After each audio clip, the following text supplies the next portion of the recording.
guest is an actor and director. He's best known as the sensitive Michael on 30-something. But currently you can see him in his new CBS series, L.A. Doctors. Please welcome Ken Olin. Ken.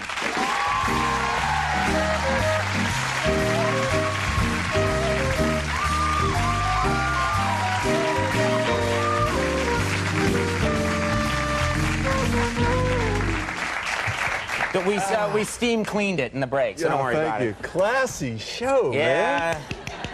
That's what we do. A little overdressed. It's, you know? It's sort of like McNeil Lehrer here. Yeah. Only a little different. Yeah, it meets cruising. You know, yeah. So. Well, first of all, congratulations on your show last night. Did very well. It actually did really well, which is really nice. Last show I did a show called Easy Streets, which was a very smart, very cool show for CBS. But instead of doing ratings by share points, they did it by states. You know, because basically it was up there went Ohio, you know, up there went Minnesota. I mean, people were just turning that up in droves. People don't realize there's so many TV shows that just come and go like that. Yeah.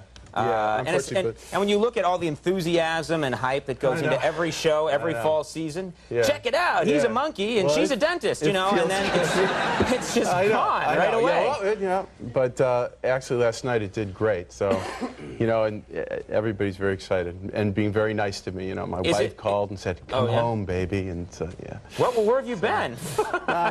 You're revealing an ugly side of your private life. Yeah, well, I never go home. No. Actually, I play a kind of a single swinging guy on L.A. Doctors, so I'm using you as a role model. You know? Which is nice. Wow. Yeah, they said, well, you know, it's got to be Conan, I guess. Yeah, that show sounds real crappy. Well, it is kind of crappy in a cool way, you know? So, no, I'm not the guy to use as a swinging single guy, hence the laughing. But what's funny is people probably do think of you as having to play the dad, wouldn't they think that you've got to be someone who's who's got the kids and you're married just because of 30-something? Yeah, because of 30-something, you know, I played the most idealized husband you could possibly play, and in my real life I have a very conventional family life. I've been married for 16 years. I have a son that's 15 and a daughter that's 13. Actually, I mean, isn't 15 like the hard age? Isn't that getting? That's when he's going through all the he's going through changes now, right? Yeah. The changes I went through at 25, he's going through at 15. Right. I mean, I actually, we went to see. He's a big basketball fan, a big sports fan. So we went to see the Final Four last year, and I had to go back to start working on L.A. Doctors, and so there's a night between the Final Four and the final. So I left him with our friend Mike, and so I called him that night to make sure everything was okay. I said, "Did you have fun tonight? What'd you do?" And he went, "Oh man, we had a great time. We went to Hooters." And I said, they let you into Hooters? Sure. And he goes, "Yeah." And I won a ball, and all the waitresses signed it. So we didn't come back with a basketball signed by any players. They were all signed by these waitresses. Tiffany. Yeah, Tiffany from Hooters in San Antonio. You know. Vicky with an I. Yeah. So. I like Vicky. Did he have a good time at Hooters though? Yeah, he's very happy. He keeps wanting, let's go to Hooters for dinner. And Cliff, it's not known for their cheeseburgers. So, have you been, Andy? I've never been to Hooters. I've driven by, and I want to go in, but I'm too embarrassed to go in. Call my son. I mean, when you're in L.A. Well, that's going to go, and Patty doesn't, encourage me. That's going to be great. Go, yeah, me showing up with a 15-year-old kid. Hey, Cliff, Conan's here. Let's check out Hooters. I don't get what's the big deal about an owl-themed restaurant anyway. No. Oh, Andy. All right. Poor Andy. Is your show called L.A. Doctors or L.A. Docs? Because I've heard people call it L.A. Docs. Yeah, originally it was called L.A. Docs, and everybody thought it was a cop show on the wharfs of L.A. You know, the famous wharfs of L.A. Talk about a lame show. Yeah. Tonight's episode, grain is imported. Like on the waterfront, no, but it wasn't. But no, it's called L.A. Doctors now. Right. So. And you've done a smart thing. It sounds like you're doing great, and this show will be fine. But you branched out just in case and did some. You've done some directing behind the scenes. Yeah, I actually I did a lot of directing after 30-something, and I directed a feature for Disney called White Fang 2, which oddly enough was the sequel to White Fang. It's cool the way the title worked out. Yeah, it's sort of like L.A. Doctors is about doctors. Right. White Fang 2 was the sequel to White Fang. And, or a movie about 2 white fangs. Sorry, I'm just trying to gum this up and make it go slower and more painfully. Yeah.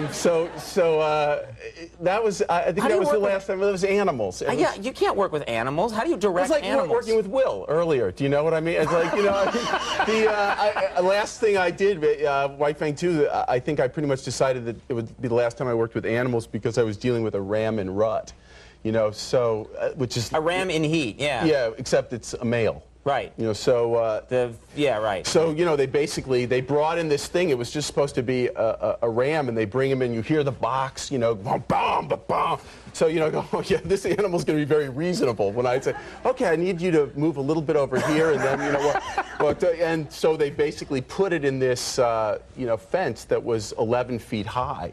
And it basically got out of the box and went over the 11-foot fence and went right off into the mountains. How can you make a ram in rut happy? I mean, what do you do? I mean, there's an obvious way that you can do it. Yeah.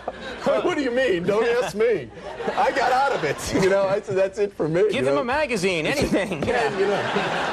Just end this somehow. Okay. See, I don't. Whenever I watch a movie that has animals in it, I just think, I don't know. The animals are always hitting their marks and doing the things they're supposed to do. Are people off camera with food? And and there's all the trainers, you know, who basically tell you things like, the ram won't do that, Ken. And you say, but the ram won't walk forward. No, the ram's in rut. So, you know, well, what am I supposed to do? You know, they just, who knows? So you basically go step by step, which involves putting a piece of meat there, or, you know, putting some food there, and right. So you can always make it up. In that movie, you can always see, like a little hot dog on a string. And yeah. Or, you know, there's often like peanut butter on the actors, so the dogs lick them. And I mean, it's, you know, it's not a glamorous way of life. We do that here in interviews, tough interview situations. Yeah. And then we dub in good conversation later. Right. You can tell, you know, with some of those actors who don't have much to say. L.A. Doctors or L.A. Docs or La Doctors is, you choose your favorite, is on CBS. That's Mondays at 10 o'clock p.m. And it sounds like it's good. It's going good. So come back, will you? Yeah, I think it's going to be a hit. All right, thank you very much. Thank you for coming. Ken Olin, everybody. We'll take a break. Bonnie Raitt coming up. You don't want to miss Bonnie Raitt.